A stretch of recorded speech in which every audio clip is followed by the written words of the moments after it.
Capítulo 10. Sanar a los enfermos. Me estaba interesando por la curación espiritual y durante los meses siguientes estudié lo que el curso decía al respecto. Un curso de milagros no utiliza el término curación espiritual, pues dice que toda enfermedad y toda curación toman lugar en la mente. El término mismo es válido, porque se refiere a aquello con lo que la mente elige identificarse. No sentía de manera especial que la curación espiritual fuera uno de mis dones, y no tenía la intención específica de tratar de curar enfermedades. Sin embargo, el tema seguía fascinándome y sabía que me gustaría hablar de ello a mis maestros cuando volvieran. Así, cuando en Maine hacía un caluroso y ventoso día de agosto, Arten y Pursa volvieron a mi salón. Reí de alegría cuando los vi aparecer. Arten, vamos a hacer una breve excursión. Durante nuestra segunda visita hicimos un pequeño truco con el tiempo para ti. Hoy vamos a divertirnos con el espacio. ¿Estás listo? Gary, ¿listo para qué? Nota. En ese mismo instante, me quedé asombrado al comprobar que estaba en un entorno completamente diferente al de mi salón. En lugar de estar sentado en mi silla, ahora estaba sentado en unas escaleras de cemento, frente a un edificio.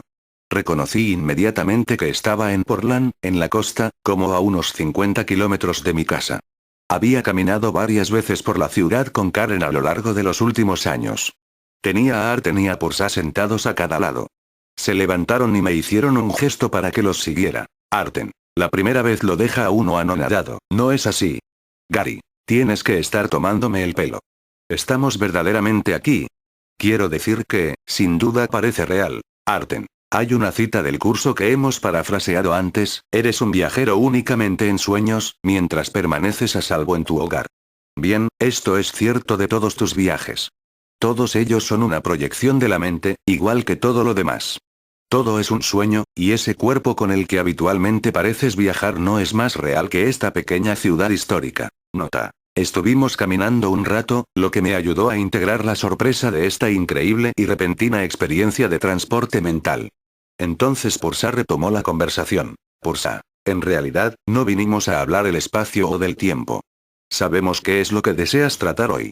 Existe una interesante conexión entre nuestra ubicación actual y el tema de la curación. En 1863, en esta misma calle, una mujer sufriente que posteriormente se daría a conocer con el nombre de Mary Baker, fue transportada a un tramo de escaleras e introducida en la habitación de su hotel. Mary tenía una horrible enfermedad espinal y había estado enferma buena parte de su vida. Había venido a Portland porque sus amigos espirituales le habían hablado de un caballero llamado Phineas Quimby, un brillante, aunque poco conocido, pionero de la mente. La combinación de preguntas penetrantes e hipnosis que Quimby usaba, no era muy diferente del método catártico usado posteriormente por Sigmund Freud y su compañero Joseph Breuer, antes de que Freud siguiera adelante por su cuenta y desarrollara el método de libre asociación, que dio comienzo al psicoanálisis. Quimby hizo que Mary diera un giro, abriéndole los ojos al hecho de que toda enfermedad proviene de la mente y no tiene nada que ver con el cuerpo. Por desgracia para Mary, Phineas estaba al final de esa predeterminada encarnación y pronto falleció. Entonces ella sufrió una recaída, pero las semillas habían sido plantadas. Más adelante, fue la fundadora de la ciencia cristiana. Mary también se dio cuenta de que la enfermedad no tiene nada que ver con Dios. Una de sus citas favoritas de la Biblia era, la misma fuente no puede producir agua dulce y agua amarga. En otras palabras, solo lo bueno puede venir de Dios. Todo lo demás te lo has fabricado tú. Y aunque esto es contrario al mito popular, esa fabricación no es algo que se haga en este nivel. Añadamos otra cosa al hecho de que la vida se autodetermina. La enfermedad no es personal. Es posible que te cueste creer esto, pero la enfermedad no ha sido fabricada por ti en este nivel. Esa es otra de las razones por las que nadie debería sentirse mal por caer enfermo. No eliges tener cáncer en este nivel, del mismo modo que un bebé no elige nacer deforme en este nivel. La enfermedad ha sido fabricada por tu mente en un nivel más amplio, y está siendo escenificada aquí de manera predeterminada. Puedes entrar en contacto con tu poder de elegir, y así tener una enorme influencia sobre si sentir dolor o no, y a veces reducir o eliminar tus síntomas físicos. Digo a veces porque, a menos que seas un maestro, no siempre tendrás éxito, y el hecho de tener éxito no te convierte necesariamente en un maestro. Además, lo más importante es el cambio que se produce en tu mente y la consecuente transformación en tu manera de sentirte. Solo para divertirnos, dentro de un rato también hablaremos del efecto que puedes causar en otros, pero antes volvamos a tu casa. Nota. Estuvimos de regreso en un instante, y mi mente zumbaba. Pursa, ¿estás bien? Gary. ¿Sí? Ha sido increíble. Es el viaje más tremendo que he hecho jamás, y fue instantáneo. Pursa. Tendrás mucho tiempo para pensar en ello. Cada lugar del espacio y del tiempo que contemplas, ha sido proyectado por la mente que está fuera del espacio y del tiempo. Es posible entrar en contacto con esa mente. El mejor modo de hacerlo es eliminar las barreras que bloquean tu conciencia, y todos los aspectos de la curación contribuyen a retirar esas barreras. De modo que hoy hablaremos de la enfermedad y de la curación. Arten. Recuerda, aquí estamos hablando de niveles. No estamos diciendo que no seas responsable de tu experiencia, o que no hayas elegido el guión a otro nivel. Estamos diciendo que tienes que entrar en contacto con tu poder de elegir desde dónde crees que estás actualmente. Eso también es válido cuando estás curando a otros. Nunca te unes a sus cuerpos, y nunca has de pedir el Espíritu Santo que sane el cuerpo. El cuerpo, enfermo o sano, solo es un sueño. Como el curso te enseña respecto a todos los aspectos de unirse con el soñador de ese sueño, elige de nuevo lo que quieres que él sea, recordando que toda elección que hagas establecerá tu propia identidad tal como la has de ver y como creerás que es. Ahora voy a darte la regla universal número 1 en lo tocante a la curación espiritual. No tiene que ver con el paciente. Toda curación es el resultado de algún tipo de perdón, y todo perdón conduce a la autocuración. Gary. De modo que, incluso cuando se trata de curar a los enfermos, en realidad se trata de perdonar mi propio sueño y de perdonarme a mí mismo por soñarlo. Arten. Sí. Tal como expresa el anexo de psicoterapia cuando habla de cómo el curso ve el proceso de sanación durante la psicoterapia. El proceso que tiene lugar en esta relación es tal que el terapeuta cuenta al paciente, de corazón, que todos sus pecados le han sido perdonados, como también le fueron perdonados a él. ¿Cuál podría ser la diferencia entre curación y perdón? Gary. Bueno, entonces cuando Jesús dijo a aquel hombre paralítico en el libro de Marcos, tus pecados te son perdonados, y él se levantó y caminó, estaba demostrando que curación y perdón son lo mismo. Por supuesto, la gente se asustó, pues pensaron que estaba haciendo algo que presuntamente solo Dios es capaz de hacer, a saber, perdonar a alguien sus pecados. No se percataron de la realidad. Arten. Muy bien, Gary. ¿De modo que debería ver la enfermedad de otra persona como mi propia llamada de ayuda? Arten. Sí. Al perdonar a esa persona tienes la oportunidad de que tu mente se cure. Gary. Parece un poco egoísta usar las dificultades de otra persona como medio para llegar a casa. Arten. Puede que parezca egoísta, pero en realidad es altruista. Gary. ¿Qué quieres decir con eso? Arten. En últimas, el perdón está diciendo que ni tú ni la persona que parece estar enferma existís realmente separados de Dios. Así que ambos sois libres. Además, ese es el único modo de que podáis ser libres. Está muy bien querer la libertad, y el modo de conseguirlo es que veas que ambos estáis libres de culpa. Gary. ¿Podrías decir que un gran sanador espiritual, como Joel Goldsmith, por ejemplo, debe haber alcanzado la idea de que de alguna manera las personas se creen culpables o poco merecedoras, y que el camino de la curación pasa por el perdón? Arten. Sí. Es posible que no todos los sanadores espirituales lo articulen del mismo modo, pero la santidad que viene del amor incondicional y del perdón, es esencial.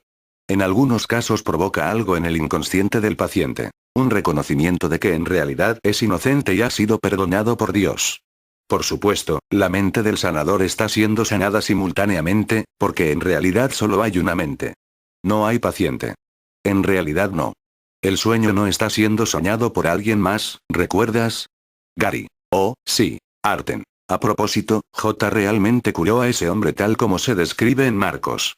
Después de decir tus pecados te son perdonados, también dijo, para que puedas saber que el Hijo del Hombre tiene autoridad en la tierra para perdonar pecados. No se refería únicamente a que él tenía esa autoridad, se refería a que tú también la tienes. ¿No parece ser un hijo del hombre en este nivel? Y, sin embargo, en realidad eres Cristo. Por supuesto, realmente no existe tal cosa como el pecado, y no perdonó los pecados para hacerlos reales. Su actitud era que todo el mundo que aparece estar en el sueño es igualmente inocente porque solo es un sueño. Gary. ¿Por qué no dijo simplemente que no hay tal cosa como el pecado pues esto no es real? Pursa. Tendrías que haber estado allí. La gente solo podía soportar cierta cantidad de blasfemias al día. Él tenía que ir llevándolos gradualmente, hablándoles de un modo que pudieran asumir, o al menos pseudo-aceptar. En privado me dijo que todo este juego no era más que un sueño, lo que me resultó desconcertante. Como te he dicho antes, decir ciertas cosas en público en aquel tiempo podría haber conducido rápidamente a la muerte de mi cuerpo. De hecho, tal como eran las cosas, J ya estaba siendo acusado de blasfemia. Arten. No bromeaba en nuestra primera visita cuando te dije que ser estudiante suyo ahora tiene muchas ventajas respecto a serlo en ese entonces. No sabes la suerte que tienes. Ya sabes muchas más cosas sobre su sistema de pensamiento, el sistema de pensamiento del Espíritu Santo, de lo que nosotros sabíamos entonces. Deberías sentirte muy agradecido, Gary. Lo estoy. Simplemente lo olvido de vez en cuando. Arten. No vamos a tratar todos los temas posibles en relación con la sanación espiritual. Sería muy fácil dedicar todo un libro a este tema exclusivamente. Vamos a tocar algunos puntos básicos y podrás seguir adelante a partir de ahí. Tarde o temprano, el asunto siempre se reduce a algún tipo de perdón y en qué medida estás dispuesto a perdonar. ¿Hasta qué punto estás dispuesto a asumir que todo es tu sueño? ¿A dejar tu sueño y elegir a Dios? Sabes que J te hace un pequeño truco en el curso. La mayor parte del tiempo dice que hace falta solo un poco de buena voluntad. Pero eso no es así para los estudiantes avanzados. En el manual para el maestro dice que hace falta una gran dosis de buena voluntad. Gary. ¿El viejo truco de la zanahoria y el palo? Arten. Lo que haga falta para hacer mover a un perezoso como tú. Es broma. Gary. Sí. Sigue así, Arten. Podría escribir algunas cosas muy poco halagadoras sobre ti, ¿sabes? Arten. Me dejo corregir con la cabeza baja y en silenciosa humildad. Gary. Así está mejor. Pursa. Hay ciertas cosas que tienes que entender cuando se trata de hacer una sanación espiritual, tanto si es con un paciente como contigo mismo. Hemos dicho que no tiene que ver con el paciente. Ahora esta es la segunda gran regla para la curación espiritual. El dolor no es un proceso físico. Es un proceso mental. Hemos hablado brevemente sobre Georg Grodek. Él comprendía lo que acabo de decirte. De hecho, solía preguntar a algunos pacientes cuál les parecía que era el propósito de su enfermedad. ¿Por qué plantearía a alguien que estaba sufriendo una pregunta tan irritante? Es muy simple. Estaba cambiando su enfoque mental del efecto a la causa de forma inmediata. Él sabía que el ello, como él lo llamaba, que es aproximadamente el equivalente de lo que el curso describe con el término ego, había hecho el cuerpo y que lo estaba usando para sus propios propósitos. La pregunta que planteaba a sus pacientes estaba destinada a hacerles renunciar a su idea de que eran víctimas, y llevarlos a considerar su decisión, tomada en un nivel superior, aunque él no les decía esto, de ponerse enfermos. A veces, cuando los pacientes pensaban en su dolor como una decisión de su propia mente más que como una función corporal, se ponían bien. Por supuesto, nada funciona todo el tiempo en el nivel de la forma. Si así fuera, el universo sería previsible. El ego es muy complejo y altamente individualizado. Te aseguro que el universo no lo haría de ninguna otra forma. Aún así, los principios de la curación tal como eran conocidos hasta cierto punto por Grodek, y tal como han sido articulados de manera mucho más completa en el curso, son sólidos. La curación requiere un cambio de percepción y, como el curso pregunta y responde por ti, ¿qué es lo único que se necesita para que este cambio de percepción tenga lugar? Simplemente esto. El reconocimiento de que la enfermedad es algo propio de la mente y de que no tiene nada que ver con el cuerpo. ¿Qué te cuesta este reconocimiento? Te cuesta el mundo que ves, pues ya nunca te parecerá que es el mundo el que gobierna a la mente. Gary, hemos comentado la idea de que la mente libre de culpabilidad no puede sufrir, pero pareces estar diciendo que incluso la gente que aún siente algo de culpabilidad en su mente puede controlar su dolor y a veces ponerse bien. Pursa. Sí. Una mente completamente libre de culpa nunca sufriría dolor, aunque podría elegir enseñar una serie de lecciones. Las personas que aún no han llegado a la maestría, en su camino hacia ella, pueden aliviar su dolor y hacer incontables cosas notables con sus mentes. Como dice J en la misma sección del manual sobre el paciente del sanador espiritual, aunque en realidad vale para cualquier tipo de paciente. ¿Quién es el médico entonces? La mente del propio paciente. El resultado acabará siendo el que él decida.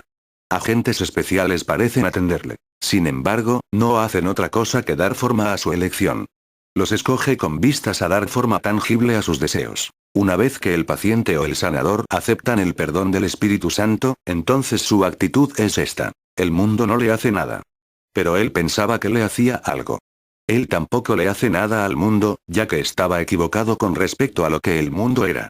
En esto radica tu liberación de la culpabilidad y de la enfermedad, pues ambas son una misma cosa.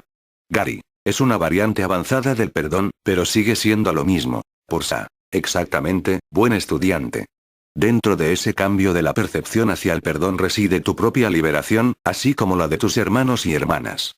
Porque, como el curso elabora, lo que percibes como enfermedad, dolor, debilidad, sufrimiento y pérdida no es sino la tentación de percibirte a ti mismo indefenso y en el infierno. Como J continúa diciendo, hay una recompensa inconmensurable para los que se niegan a creer en estas imágenes que ven, y eligen, en cambio, el perdón y la curación del Espíritu Santo. Un milagro ha venido a sanar al Hijo de Dios y a cerrarle la puerta a sus sueños de debilidad, allanando así el camino hacia su salvación y liberación. ¿Quién está siendo curado, el paciente o el sanador? ¿El que perdona o el perdonado? La respuesta es que ambos, porque son uno. Puedes adoptar el hábito de tener siempre una actitud de perdón. Y de este modo también, los milagros se vuelven algo natural como el miedo y la angustia parecían serlo antes de que se eligiese la santidad. Pues con esa elección desaparecen las distinciones falsas. Las alternativas ilusorias se dejan de lado y no queda nada que interfiera en la verdad. Gary. De modo que si eres un maestro como J, no tienes que ser sanado, pero puedes seguir siendo un recordatorio para la mente de la persona a la que estás curando de que en realidad es Cristo y es inocente.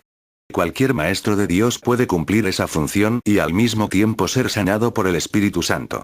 Inevitablemente llega el día en que acabas siendo como J, eres como una luz de verdad. En ambos casos, tú representas la verdad para la mente inconsciente de los demás. Pursa. ¿Cierto? Evidentemente. Esto es lo que dice el curso de los pacientes visitados por sanadores con mente recta. Los maestros de Dios van a estos pacientes representando otra alternativa que dichos pacientes habían olvidado. La simple presencia del maestro de Dios les sirve de recordatorio. Arten. Recuerda, las palabras no son importantes, la actitud lo es. Cuando yo miraba a un paciente, solía pensar, tú eres Cristo, puro e inocente. Ahora los dos somos perdonados. Después de solicitar la guía del Espíritu Santo, podrás pensar en lo que sea más adecuado. Recordando que cualquier forma de enfermedad es un ensayo general de la muerte, el curso dice de los sanadores de Dios. Exhortan dulcemente a sus hermanos y hermanas a que se aparten de la muerte. He aquí, Hijo de Dios, lo que la vida te puede ofrecer. ¿Preferirías elegir la enfermedad en su lugar? Gary. Esa referencia a los agentes externos que parecen atenderle me recuerda a lo que el curso llama magia, o usar ilusiones para solucionar los problemas, incluida la enfermedad, en lugar de usar la mente correcta. En realidad no hay nada equivocado en eso. De hecho, podría ayudar a la gente a aceptar la curación y a no tener miedo. Arten. Muy importante, Gary. Estar en tu mente correcta no significa necesariamente tirar la medicina por la ventana ni negarse a ver a un médico o a un terapeuta. Ese ha sido el error cometido por muchos practicantes de la ciencia cristiana. Han inventado un código de conducta de lo que en realidad es un ejercicio sobre el poder de la mente. Si tomar cierta medicación hace que te sientas mejor es porque tu mente inconsciente lo considera aceptable. Es decir, porque puedes aceptar ese remedio particular sin miedo. Eso es válido para cualquier cosa que parezca funcionar, aunque todo lo demás, a excepción de la salvación, solo funciona temporalmente. En la mayoría de los casos es mejor permitir al paciente, y en realidad también a ti mismo, usar una forma de sanación que combine la mente correcta y alguna forma de magia, tanto si viene de la industria tradicional de la salud como de las medicinas alternativas. De ese modo la mente puede permitirse ponerse bien sin el miedo que podría acompañar a una curación espontánea y repentina. Cuando se produce ese tipo de curación, la totalidad del sistema de creencias del paciente podría sentirse cuestionado. Algunas personas son capaces de soportar eso y otras no. A veces puede provocar un gran miedo por parte del ego. No niegues a la gente sus diversos métodos de curación, y no condenes a nadie por usarlos. En muchos casos siguen siendo una parte necesaria de la sanación en unos términos que la mente puede aceptar. Simplemente combínalos con el uso de la mente correcta, porque es la práctica la que conduce a la perfección. Mientras practicas, recuerda que la magia del mundo no es mala. Eso la haría real. Como te dice el curso, cuando el maestro de Dios reconozca que la magia simplemente no es nada, habrá alcanzado el estado más avanzado. Gary. Por otra parte, mientras que un maestro avanzado de Dios no condenaría los remedios ilusorios, también sabría esto que dice el curso. La salvación es lo único que cura. Arten. Precisamente. Esa es una importante lección del libro de ejercicios. El curso también dice en la misma lección, la expiación no cura al enfermo, pues eso no es curación.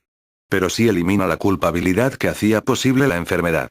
Y eso es ciertamente curación. Estas dos últimas declaraciones, junto con las dos siguientes, son como las piedras angulares de la actitud de J hacia la curación. Al estar sana, la mente sana a su vez el cuerpo, porque ella misma ha sanado.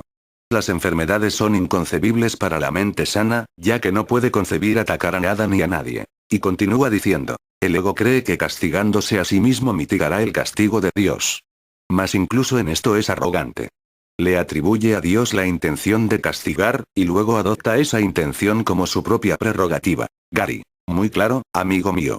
Una de las cosas que tengo que recordar es que no debería unirme a sus cuerpos porque yo no soy uno con el cuerpo. En cambio, debería unirme a ellos a través del Espíritu Santo y ser uno en la mente. Arten. Excelente. Esta es otra cita del curso que recoge ese principio. Vuestras mentes no están separadas, y Dios solo tiene un canal para sanar porque solo tiene un hijo.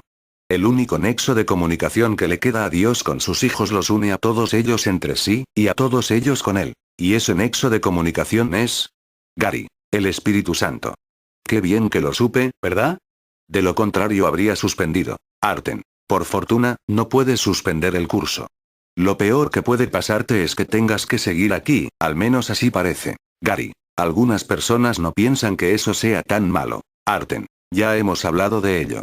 Llegará el día en que querrán irse, en el sentido positivo de la palabra. Pursa. Estas son las bases, compañero, salidas directamente de las palabras del curso. La verdad es la verdad, pero tu estilo de curación será personal. Nunca olvides que toda sanación es espiritual, no física. Un curso de milagros siempre se practica a nivel de la mente, siempre con alguna forma de perdón a manera de herramienta del Espíritu Santo. Lo que has de hacer es pensar los pensamientos de la mente correcta con el paciente, o incluso contigo mismo, si eres tú quien siente dolor, y a veces los síntomas desaparecerán. Podrás progresar en tu habilidad de conseguir que el dolor desaparezca. Ahora te voy a decir la tercera gran verdad universal, tal vez difícil de creer, y sin embargo, totalmente cierta cuando se habla de sanación espiritual. En último término, el universo mismo es un síntoma que desaparecerá. Gary, sois absolutamente extremistas. He estado en la Iglesia de la Unidad, pero hasta ellos son conservadores en comparación con vosotros. Pursa. Sí. Charles y Myrtle eran personas maravillosas. Recibieron cierta influencia de Mary Baker y su amor por J y su lealtad hacia los aspectos más amorosos y magnánimos de la cristiandad eran evidentes. No obstante, hicieron real cada célula del cuerpo. Aunque el curso a menudo ha encontrado un amigo en la Iglesia de la Unidad, y es evidente que la gente puede hacer las dos cosas al mismo tiempo, ambas vías no deben confundirse y no debe pensarse que son lo mismo. Gary. ¿Sabes? Parece que la gente siempre ha sido consciente de la lucha del bien contra el mal, y así la han hecho real. Pursa. Claro. A veces se ha hablado con profundidad de la mente correcta y de la mente errada, al menos a este nivel, es lo que Carl Jung llamó la sombra, y lo que el curso llama mente correcta es lo que Abraham Lincoln denominó los mejores ángeles de nuestra naturaleza. Solo el curso lo pone todo en perspectiva. Gary. Esto explica por qué la gente suele acabar haciéndose daño. Pursa. Cierto. La gente siempre hace cosas, grandes y pequeñas, que saben que les harán daño. A menudo son conscientes de ello. Como tú. ¿Por qué siempre comes esas barras de chocolate cuando vas al cine, aún sabiendo que te saldrán granos en la cara? Gary. Porque un hombre tiene que hacer lo que tiene que hacer. Pursa. Eres tan varonil. Gary. ¿Eso no es lenguaje gay lésbico a la vieja usanza? Pursa. Sí. No tienes nada contra los gays y las lesbianas, ¿verdad? Gary. No. La mayoría de mis parientes son gays y lesbianas. Es broma, solo algunos de ellos lo son. Arten. No quiero interrumpir este ingenioso intercambio, pero deberías intentar comer esas barras de chocolate sin culpabilidad. Entonces no te saldrán granos. Bueno, ha llegado la hora de despegar. ¿Alguna pregunta final, estudiante aplicado? Gary. Claro. Podría curar mentalmente a la gente que está en Hawaii con tanta facilidad como a los que están aquí, ¿no es así? Pursa. Sí. Creo que la última vez que consultamos los oráculos, había gente en Hawaii. Más budistas que cristianos, por cierto, y por supuesto los una. Gary. No es de extrañar que la mayoría de la gente de allí sea más amable que la gente del continente. Toda esta conversación sobre la curación acentúa la idea de que todo está causado por la mente. No solo la enfermedad, también las curaciones milagrosas. Arten. Sí. Todas las cosas, aparentemente buenas y malas, desde las curas milagrosas hasta el SIDA, la anorexia, la combustión humana espontánea o los estigmas, son hechas por la mente. Cada una de las enfermedades que conoces, y todas las que vendrán, son fabricadas por la mente. ¿Qué son las bacterias sino una proyección? ¿Qué es el síndrome bipolar sino una forma de dualidad que proclama que la separación es real? Gary. Entonces, la epidemia del SIDA no es más que una forma más novedosa de la misma cosa. Arten. Si no hubiera SIDA, sería alguna otra cosa. En el siglo XIV la muerte negra mató a más de 40 millones de personas. Las muertes por SIDA no son nada si las comparas en términos de porcentaje de población, aunque acabarán superando la marca de los 40 millones. Como la mente fabrica todas las enfermedades, lo que ocurre es que, cuando se erradica una enfermedad, la mente sencillamente fabrica otra. Esto produce la ilusión de progreso y esperanza, enmascarando el hecho de que la gente sigue muriendo unas muertes tan terribles como siempre a causa de la enfermedad. Gary. ¿Y qué hay de esos estudios que demuestran que, cuando la gente reza por algún enfermo o por alguien que está siendo operado, la persona parece mejorar como resultado de ello? Arten. Como las mentes están unidas, las oraciones pueden ayudar temporalmente, pero no son una cura en sí mismas. Solo el verdadero perdón puede retirar la culpa inconsciente de la mente. Si piensas en lo que dice el curso sobre la curación, verás que en realidad es el verdadero perdón aplicado a la enfermedad. Gary. El otro día tuve un sueño muy claro, y me di cuenta de que en él no sentí absolutamente ningún miedo, ninguno en absoluto. Me desperté deseando poder sentirme así en todo momento. Antes anunciaban las películas de miedo diciendo, tendrás que seguir repitiéndote a ti mismo. Solo es una película, solo es una película. A veces me digo durante el día, solo es un sueño. Solo es un sueño. Arten. Sí, y verdaderamente solo es un sueño. A veces te preguntarás por qué no puedes seguir sintiendo la misma falta de miedo durante todo el día. No obstante, te prometo que llegará el día en que estarás libre de miedo en todo momento. De hecho, esto te ocurre más a menudo ahora, pero tiendes a dejar pasar desapercibidos los momentos de paz y a tomar nota más fácilmente de los momentos agitados. Por fortuna para ti, vas a seguir haciendo tus tareas de perdón y, cuando tu mente haya sido sanada completamente por el Espíritu Santo, dejará de haber miedo para ti. Gary. He intentado sanar gente anteriormente y no se curaron. ¿Significa eso que soy un fracaso? Arten. Sí. Es broma. Lo cierto es que no puedes guiarte por los resultados porque no puedes ver la mente. Lo único que tienes para guiarte es el cuerpo, que no es real. Toda la curación del curso se hace al nivel de la mente. A veces afectará a lo físico, y a veces la curación tendrá algún otro resultado que no podrás ver. Si alguien está haciendo el curso y solo tiene una pierna, ¿juzgarías que ha fracasado porque no le crece otra pierna? Recuerda, el trabajo se hace sobre la mente. Una vez más, no te dejes guiar por los resultados que veas o dejes de ver a nivel de la forma. Gary. De modo que, ¿sigue habiendo esperanza para mí como sanador? Arten. Eres un sanador, Gary. Y también lo son todos los que practican el verdadero perdón. Como te enseña el curso, la función de los maestros de Dios no es evaluar el resultado de sus regalos. Su función es simplemente darlos. Una vez más, ¿quién está siendo curado realmente? La respuesta es que ambos, porque solo hay uno. Pursa. Ha llegado la hora de irnos. Estamos orgullosos de ti, colega. Sigue ahondando en esos pensamientos de perdón, Gary. Una cosa, ese viaje en el que me llevasteis a Portland. Ya que estáis aquí, ¿por qué no consideráis la posibilidad de hacer un pequeño viaje a Maui, Hawái? Pursa. No te preocupes, Gary. Volverás a ver Hawái. Está en el guión. De hecho, ya ha ocurrido. Simplemente aún no lo sabes. Un par de años después, a través de una serie de sucesos aparentemente inconexos, Karen y yo volvimos a encontrarnos de vacaciones en Hawái, paseando por las preciosas callejuelas locales y debatiendo delicadamente la posibilidad de trasladarnos a las islas de Aloha.